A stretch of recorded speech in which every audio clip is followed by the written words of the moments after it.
Well, hello, everybody. I'm Huell Howser. Hi, I'm Huell Howser. Well, hello, everybody. I'm Huell Howser. Hi, I'm Huell Howser. Wait a minute, there's a helicopter coming here. Wait a minute.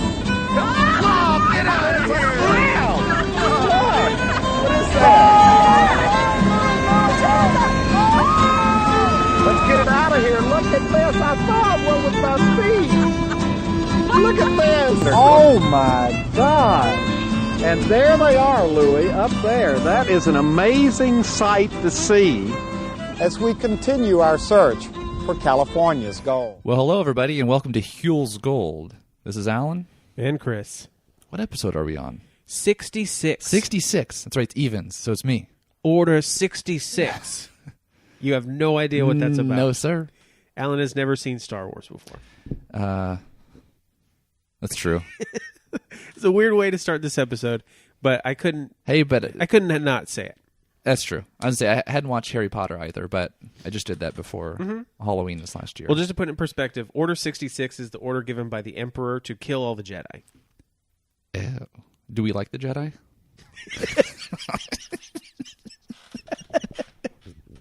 Bro, that says so much. Okay. Maybe one day. Don't judge me. Hey, the last one is coming out. Well, the last one of the Skywalker saga. You know, I had one time... You should watch that one One first. time, I'll tell you what I did. I did watch something from Star Wars, so I'm not completely... Gosh, what is this going to be? Clone Wars. Oh, the cartoon? Or the CG cartoon? Yeah. That's really good. And I didn't really watch it. It was more on the background, but still, Okay. there's a little bit there.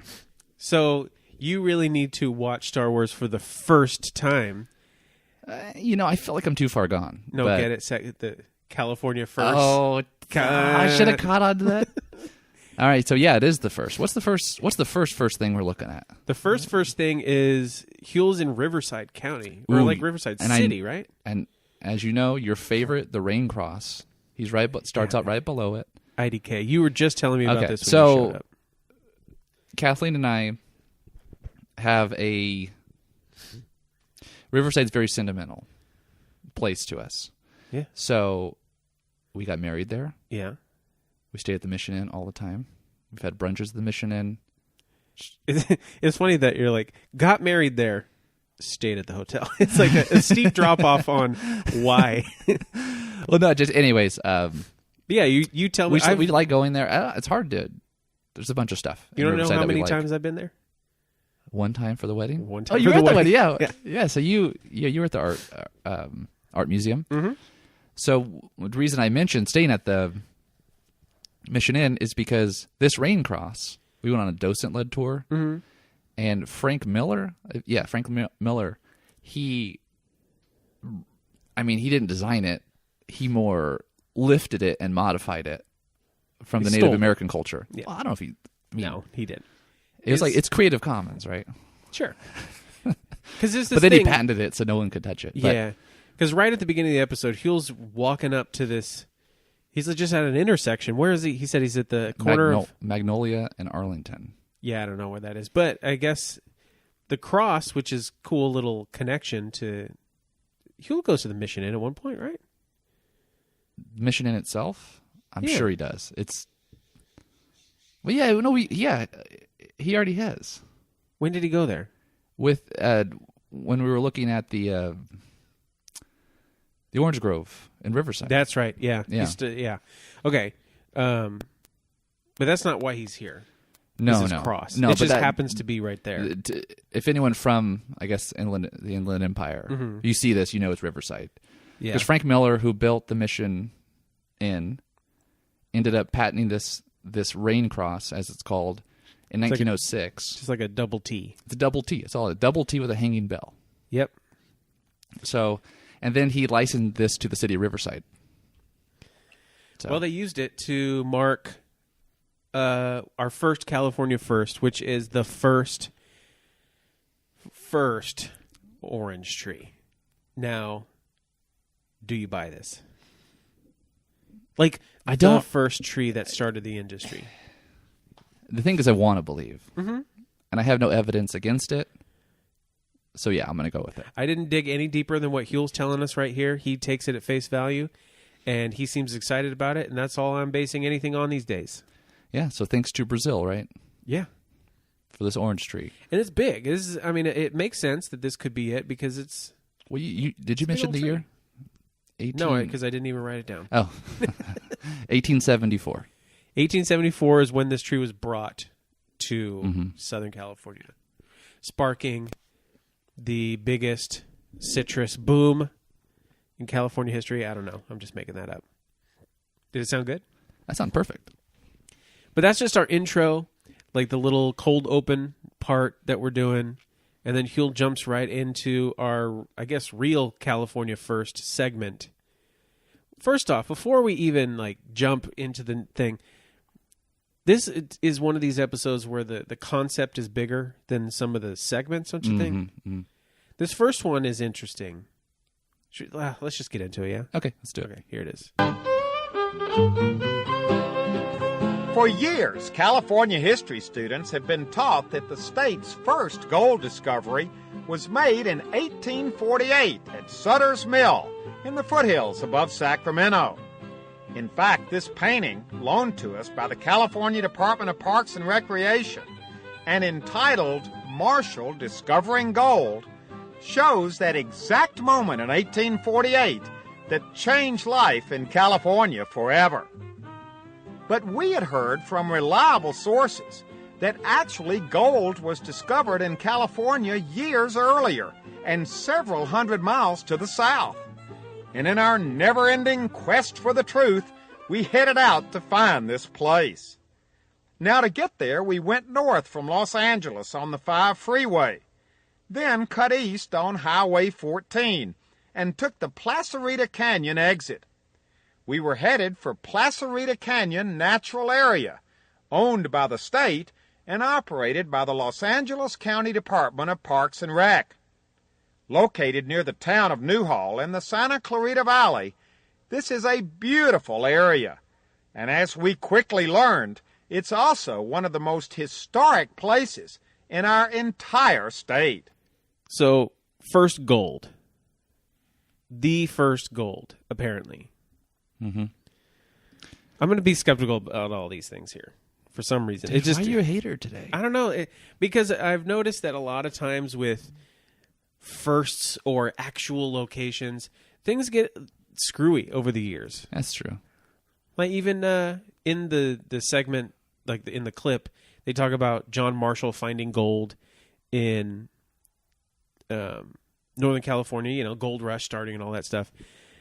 It's like, it seems so easy for us to decide, oh, this is exactly where that happens. Mm-hmm. But so many things changed in the 150 years between then and now in that spot that, yes, it's now like a state park.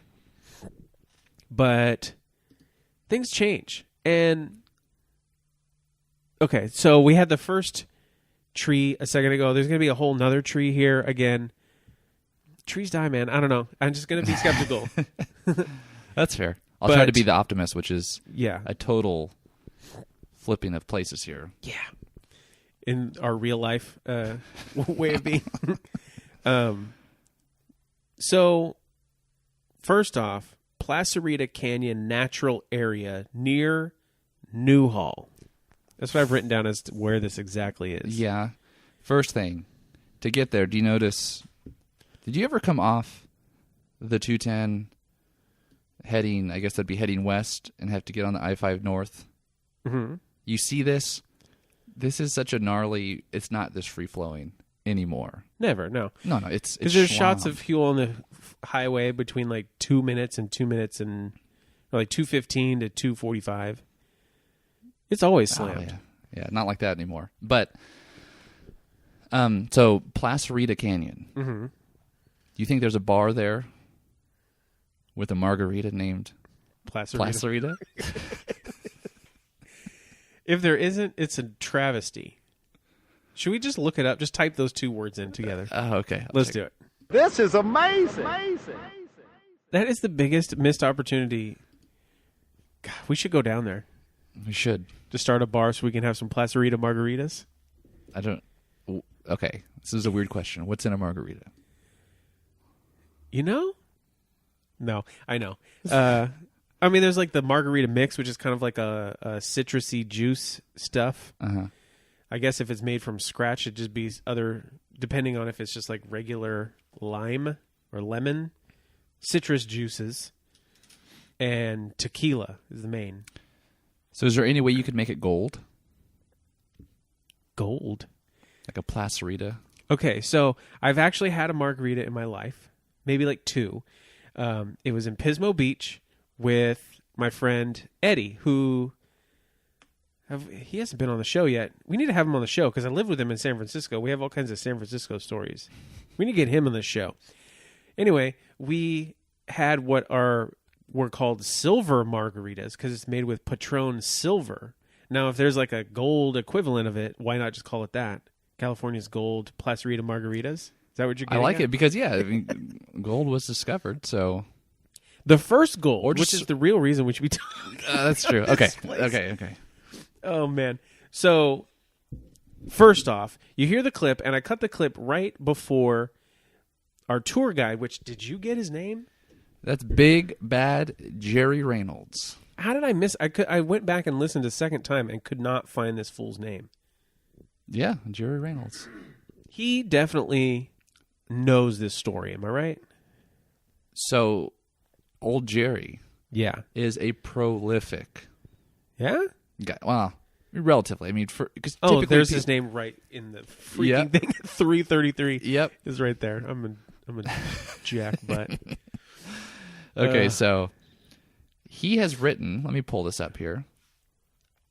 He has so at scvhistory.com. Santa Clarita Valley Historical Society, which he's a part of even back in '94 when this is going on. So it looks like he wrote it's a book. It's like an online book called The History of the Santa Clarita Valley. Okay. Okay, check this out. Hit contents. Look at this. Whoa. Whoa. Anything you want. So he has a book online. So just search it. It's super easy. Jerry Reynolds, Santa Clarita Valley Historical Society. It'll pop up. Anyway, that's Jerry. What about him? Okay. So first off, I just said 94. I forget that we're like really far into the show at this point. This is like 96, 97. This is 96. This is insane. Yeah. Like, it's funny because we were just talking about like the skate punk and stuff and our relationship too. Like, this is the height of Green Day and The Offspring and NoFX being the biggest bands for people in our area anyway. And then Huell was here talking old Jerry, who, what was the thing he said? Well, first off, this whole thing is just about the March 9th, 1842 discovery of gold by Francisco Lopez. And Juan, his Indian, according to Jerry. Yeah. So the story goes that old Poncho was hanging out, taking a nap, like laying against a tree.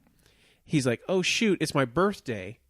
And my wife was nagging at me to get some spices for the dinner. Better go dig up some onions. Dig, dig, dig. What's this? I found gold.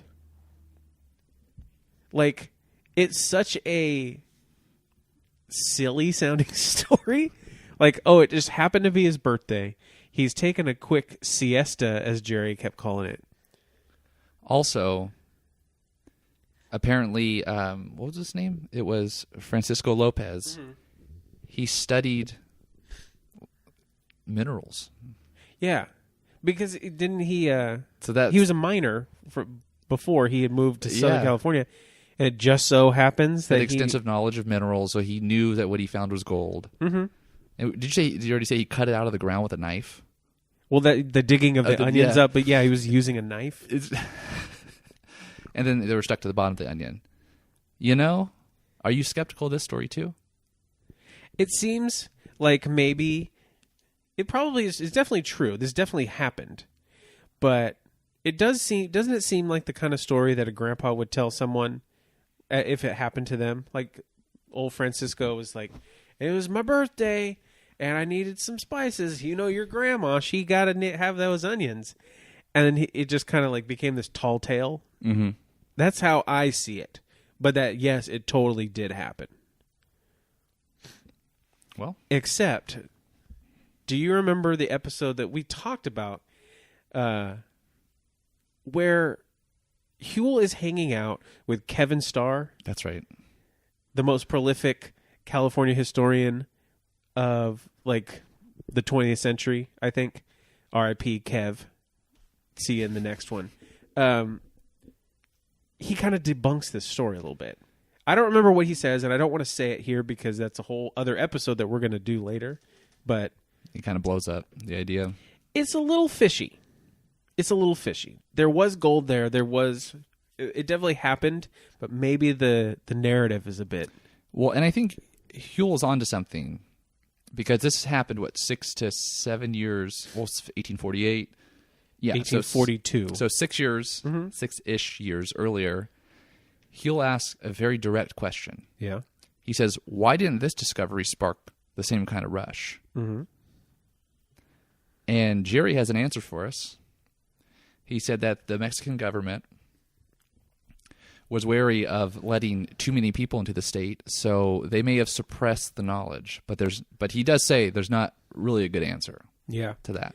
So Because you do have to keep in mind that California was not a state yet. California became a state in 1850. And even though gold was discovered in 1848, and they're all the 49ers that came out, California was already... this was after the Mexican-American War. So this discovery, 1842, before the war, definitely just straight up Mexico. 1848, California was like a, what they call it, a province or something, before it was a state or a territory. It was definitely gonna be a state, and that's why the gold discovery, when it was just about to be a state, blew up. Mm-hmm. Because there was, I mean, the story goes that our homeboy, General Beale, Edward Beale, the namesake of many things in our town, owner of the Tejon Ranch, was the person asked by President Polk to bring a gold sample from California to Washington or New York or something. So this was like, it was sold to the Easterners. I guess the Mexican government said no. they said no. According to Jerry. And then the people who were mining here from Mexico went back to Sonora, right? Yeah. During the instability. Or the uncertain future. So, yeah, there's that. So Jerry also throws out a number. I don't recall the number, but I adjusted it to the spot price of gold yesterday. Okay. Oh, yeah, So- the amount of gold. So he was saying 260 pounds a year. I'm guessing he's talking about troy pounds. Yeah, you have to be. Right? Because this is, you can't do standards. Anyway, the standard measure of a pound. So, I just found a calculator online because I didn't want to run the numbers by hand here. But Yeah. looks like it was 260 pounds a year, so that would be $3,982,680 that would come out of that hill every year. Well, it gets more complicated because then you have Variations. then you have like general equilibrium problems. But anyways, if you hold everything constant, that's what it would be. That ain't nothing to blink an eye at. No, it's some money. Yeah. The other thing it's funny because the tree that Francisco was leaning up against when he was doing his little siesta has a name to it, and they just throw it out there all matter-of-factly. Did you catch it? Mm-mm. It's the Oak of the Golden Dream. That's a tree name. That's a tree name. Speaking of trees, this is like way later in the show's history. I was in San Luis Obispo. Oh, it was during that the birthday trip that we were in. We had lunch in San Luis Obispo, and I saw the moon tree again. You know about the moon tree? Mm-mm. Story goes, which we'll get into it later. NASA sent up seeds and other organic materials just to see what would happen to it in space, and then bring it back.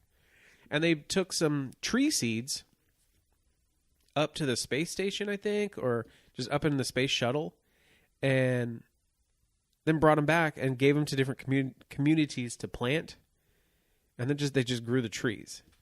And they picked San Luis? I guess so. That's cool. Well, I guess if it's called a moon tree, it had to have gone to the moon, right? Yeah. We're going to get all into that. Yeah, Either way, we'll I saw the tree again. There's one in San Luis Obispo, and That's cool. if you're in that area, go along that little creek that runs through downtown in front of the Mission. There's a plaque that says Moon Tree. Oh, okay. Well, I've walked by it a few times, but I've never. Oh yeah. Nah, I need to look at it next time. Mm-hmm. So before we go, Huell and Jerry. Okay. Yeah. So this handshake. What, at like 9:51? Yeah, let me just play it back for you so you can see it. It looked normal from what I remember. It is quite long. Okay. So it actually starts like, let's see when it starts. I love it because at 9:30. Oh, 9:40 something. it's going. It'll get there. So It's funny because we even watched this in 9:50. It's going. Yeah. and then they never let go. So we don't know how long it went on for after that. It was like a good 5 seconds of straight shaking and looking at the camera. I love it. Yeah. You ever give a handshake like that? Let's do it right now in 5 seconds. Okay. Yeah. Oh, God. This is so awkward. There's like those moments where your hand just is trying to let go. Yeah, you just we're still doing this. Yeah. Okay. No, having done that right now, I definitely have not actually done that I remember. Yeah, no, not at all. Oh gosh, Huell. He does strike me as an awkward dude at times. But I wonder who was holding on. Could have been Jerry. I think you need to go back, watch that shake, and you be the judge. No, it's Huell. I think it's Huell because he's like he's got his arm kind of tucked in close to him, like get closer to me. Oh, man. Yeah. Well, that's it. First gold. Well, with an asterisk. Yeah. Yeah, we need to head on to the next first, I guess. Again, I guess. I won't be skeptical anymore. I'll try my best. Let's do it. Okay. Now it's time to talk about black gold. And when most of us think about oil in California, we think about the huge oil fields of Southern California. It was here, from the vast Midway Sunset Field near Bakersfield to the famous field in Signal Hill near Long Beach, that the California oil booms occurred from the 1890s through the 1930s. And even today, they're still going strong. But to visit the location of California's first successful drilled oil well, you gotta head north, way north. Welcome to Humboldt County, where at first we thought we were going to be fogged in. But before long, we were out of the fog and heading south from Eureka. Our route took us through the lovely little town of Ferndale, which is filled with carefully restored and brightly painted shops and homes. Then we headed west out to the coast on a highway that I'm not sure even has a number. I do know this, though, it is one of the most spectacular scenic routes I have seen anywhere in our state. For miles, the road literally hugged the coast, and there were unbelievable vistas. This part of the state is known as the Lost Coast and is almost completely undeveloped. It's really breathtaking. But we weren't on a sightseeing excursion. We were in Humboldt County looking for oil. The story is that way back in 1865, oil was discovered and actually commercially drilled for a while here. There was a general excitement among the locals that back then this was going to be oil territory. They even named the town near where it was first discovered Petrolia. Well, the oil boom of 1865 was short-lived, but the tiny little community of Petrolia is still around. And right in the middle of town is a plaque which clearly states that this was indeed the site of California's first drilled oil well. So I forgot that they're like super down with the sick on this new theme that they had recorded, because Huell uses it at the intro of every clip of this whole show. Like when we talked to Richard about doing this theme, I forgot to ask if he got paid for it. That would be interesting, yeah. Some royalties came his way. I'm guessing not. Let's leave it open. Yeah. Maybe. Either way, you heard it. Humboldt. First black gold. Have you been up here? No, isn't this the where Joe Dirt when he looks over Silvertown? I don't know about that, man. Oh, dude, I gotta find it. Hold on. This is amazing. Super duper Super dirt? Silvertown. Yeah. Okay. It's funny because I have a memory of this place when I was driving with my mom and sister when my sister was moving back to Bakersfield or California from Seattle. I was in the back seat of her PT Cruiser. Well, convertible or no? No, not hard top. I had fallen asleep, which I rarely do on car trips, but I was just dead tired, fell asleep. And when I fell asleep, we were definitely just in the kind of Oregon coast area. And then wake up. Well, no, it wouldn't have been that. We would have been in California, but still just the Northern California coast. And then I wake up in Ferndale, and like Huell says in the clip, this place is really kind of restored to be super old-timey. Yeah. And I just like wake up and I'm looking at the exact view that Louis gives us at like 11 minutes. And I thought like, what? Where are we? Are we in some weird Old West time warp town? But then I saw a bunch of like Subaru Outbacks and people with dreads and stuff. Okay. I know where we are. So, you know, my sister lives there.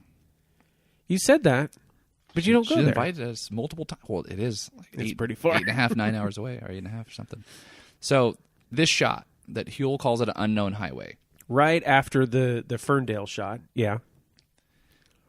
This is actually, I looked it up because I was really curious. What is he talking about? Super cool looking. Yeah.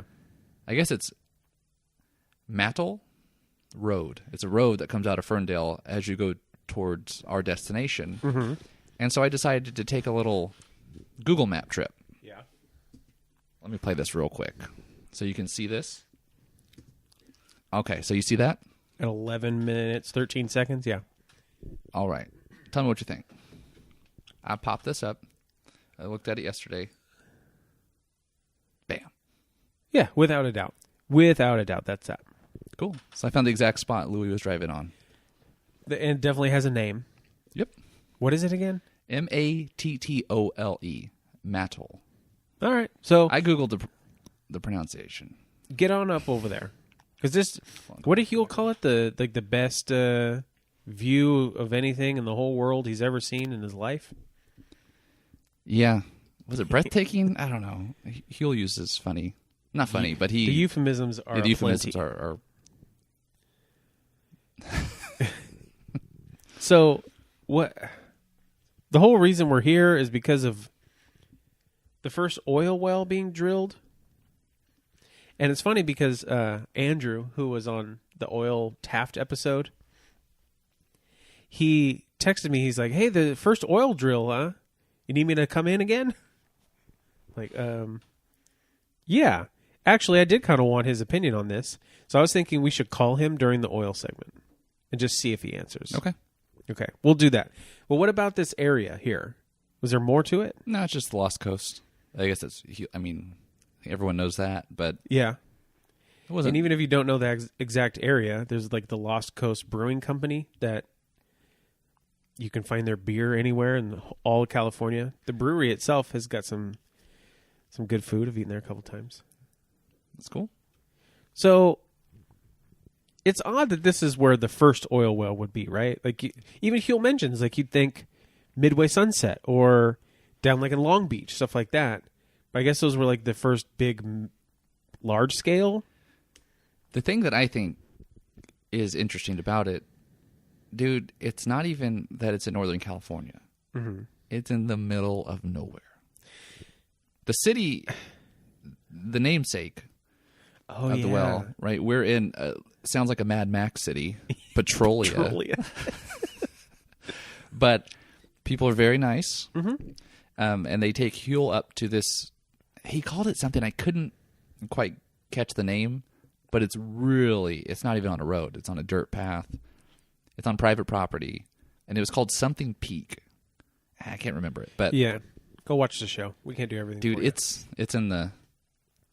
And in the it's funny sticks. because as they, like this group of people that Huell is with, as they walk up, like it's straight up just a little tiny, like a pipe sticking up out of the ground, maybe like an inch and a half. How did this guy remember where to find this thing? And they use an old like Boston baked beans can. To like scoop up some of this stuff. Dude, these people think this oil is magical.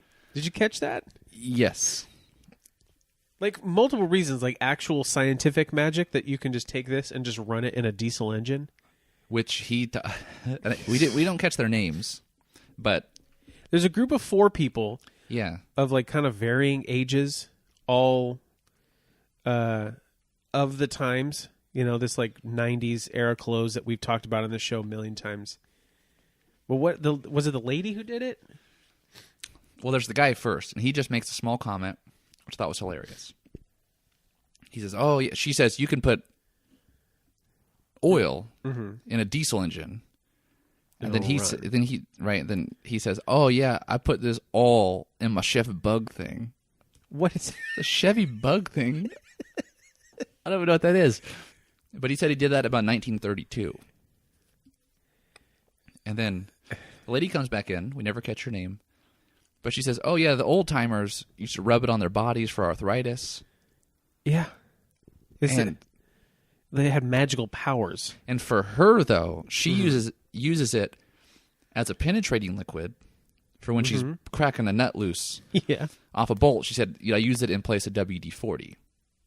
That makes sense. That's the does. most logical thing. But for me, personally, I like PB Blaster. Okay, it's a magnetic Okay. penetrating. Yeah. But it reminded me, though, have you seen these WD-40 competitions No. What? where people have the most unorthodox use of WD-40? Some people use it as hair grease. Like, That's not what I thought you were going to say. I thought you were going to say, like, we got the toughest nut. You can't, let's see if you can get it loose. that's even cooler. Just people with these crazy wrenches and all these other No. contraptions. Like they use it. I know there's duct taping competitions, but Okay. WD-40 had a competition, and I think hair oil, Well, or beard oil, or that whatever. kind of segues into the other thing she says that she uses this for, which is a flea killer for Bro. dogs. I don't know about you, but that seems a little messed up, because anytime I hear about oil on animals, it's usually when there's an oil spill and they're having to use Dawn to get the oil off of a duck. Yeah, and well, she did say that. I'll tell you what, it kills the fleas, and the dogs are slick for months afterward. Of course they are. Wash the oil off your dog, lady. Oh, man. There was something else I was going to say. What was it? Oh, this is totally off topic, but whatever. I'm doing my student teaching right now. I'm working in a junior high. This is my second semester doing it, and I worked at 2 different schools. One, Stern, your junior high alma mater. Go Sharks. Now I'm at Compton, home of the Mustangs. No, Colts. Horses. I don't know. Like Colts. Yeah, some horse thing. Compton Colts makes sense. Both schools, 2 things that are ubiquitous among students of junior high age right now. One, they all make Casper jokes. I don't Like get it. the early 90s. Or even like the 1950s comic strip. But yeah, I asked one of the kids, like, why are you guys talking about Casper all the time? He's like, oh, my mom showed me that movie. And I realized, like, oh, they were kids in the 90s, Christina Ricci, Casper movie. And now they're showing their kids this movie. Okay, makes sense. The real thing that's crazy that ties into this WD-40 oily kind of thing, I don't know why. These kids are obsessed with Flex tape and Flex Seal. You know what this is? Is that? There's like infomercials on it. Yeah, they put on the bottom of a boat. Yeah, exactly. Right? Okay. What the heck are they doing? Like, I don't know. I don't know how many times I've heard like, oh, what? Put Flex Seal on it. Like, did you see that Flex Seal commercial? The new one? I'm just like, what? Don't you guys watch? That's a trip. You guys don't watch TV? You just watch YouTube commercials of Flex Seal? It was freaking me out. Like, it was definitely the most like generational gap situation I felt. Totally off topic, but I just had to say it. That's funny, though. You Yeah. said gosh. So, how about the next scene where we see the man pouring the oil directly onto his hand Uh-huh. and just cupping it? Well, it's magic. He's fixing his arthritis. And you know for a fact that Huell was seeing this shot, like Louis getting the shot in. He's just like, in his mind, he's just like, I gotta get that oil poured on me. He said, no, that's what you do. See, what happens is your hands, they get all crinked up. So you need the oil to seep through and lubricate the joints. It's of your obvious knuckles. too. Like Huell had arthritis too. You can tell, like as the years go by, that his hands kind of get less and less mobile, I guess. So of course, if he's hearing about this arthritis thing in these days, he's like, pour it on. And Well, dude, he was gripping a mic every day. for how many years? Oh, and there's also the part where he's picking up stuff, of course. Mm-hmm. There's all this old oil drilling equipment that's just rusting there. Because Huell had that like industrial art collection. Oh, yeah. I wouldn't be surprised if he's like, "Hey, can I take this little sprocket thing here?" That's also like his industrial art stuff, or at least some of it, is on display at the Chapman, like Huell Howser exhibit. It's like all throughout the basement. You should go see it. So before we go, when they're pulling oil out of the ground, did you know Huell was half joking, half concerned that they're going to have to pull a permit? Oh yeah. You remember that part? Well, who owns the mineral rights to this area, huh? Well, it's private property, so yeah, it's true. But I guess you could always split out mineral rights. So who knows? But the guy responds like, "We don't need any licenses. We're only taking a few gallons." What are these I don't even know guys what they doing? Just stealing a couple gallons of oil off this private property? I was thinking about that. Do you think maybe one of these guys owns this area, but they're just not saying it? That or they're good friends with someone. Who Gotta does. Yeah. It didn't feel like they were trespassing. Yeah, I don't think they're I'll put it sneaking that on way. the property. So, is that it? Are we? Yeah, the last scene is Huell getting some petrol or oil poured on his hand. And that's it. Lets it drip through his fingers. This show, man. It's funny because I thought this show's kind of bland in some ways when I was watching it before. But then there's moments where you're just like, this really is weird. It is. It says, pour it in my hand. More. And then he goes, more. He keeps asking for more. And it's like, and the last little shot is like a fade to black on the hole again. But you go by and you see Huell's boot and it's dripped all over his boot. Oh, man. Oh, we need to go to the next segment, though. Because this one, I don't even know what we're going to talk about on this one. We got stuff. You got some stuff? Yeah, Because I got nothing. Look at my notes. Yeah, we got some. Okay, that's just a few words. I know. Let's Okay, get it. we'll figure it out. Okay. Ah, good old electricity.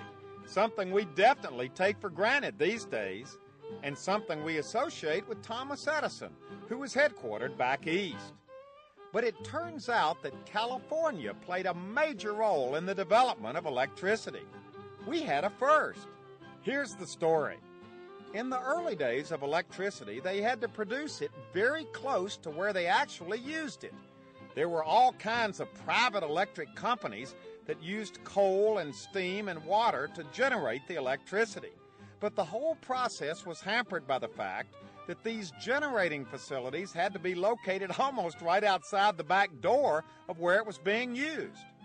And then in 1895, something happened right here in California that changed everything. Now, this historic event took place in the historic town of Folsom, and that's exactly where we headed to check it out, driving in over the American River on a beautiful morning.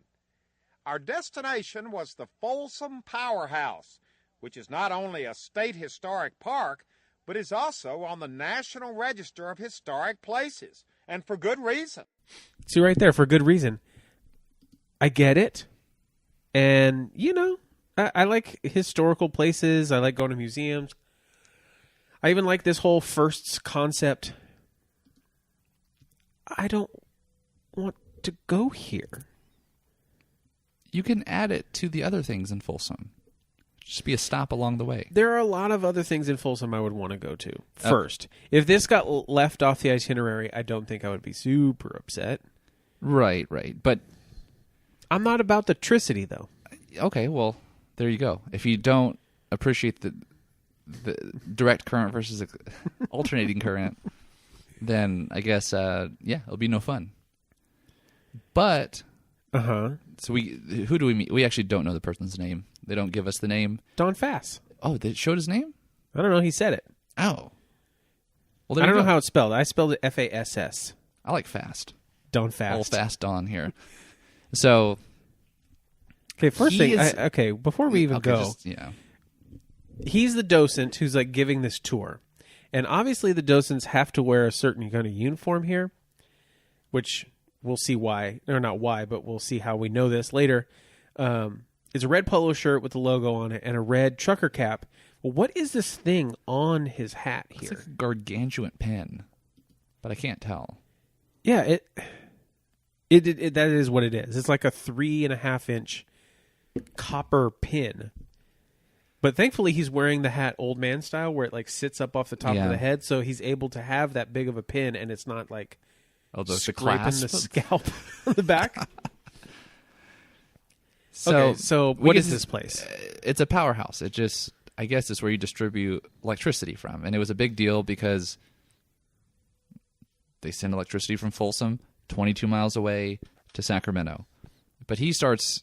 They couldn't do that before. Right. And they start engaging in engineering talk. And Huell shuts him down. He says, okay. What you're saying here sounds a bit technical. So let me translate. Huell just translates it. Yeah. And Donnie doesn't. So he says, this big old powerhouse it basically says that he just translates the same thing the guy said. Okay. So at about 22 minutes and 32 seconds, you see that it definitely is his uniform. And they walk through this like exhausted waiting room of docents. Okay, I don't know how else to explain it. These guys look so tired. These are the original generators. Yeah, as far as I understood, this guy looks like he just played a triple header, right? Softball game. Okay, dude, so he's just slouched over.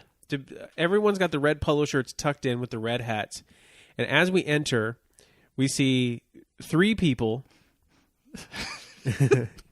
This is a rogues gallery if I've ever seen one. God, I don't even just go see it. Okay, there's a white picnic chair. You know, if you leave them out in the sun too long, you just sit on them and they fall apart. And stab you as you go through it. Yep. And then we have just the sloucher.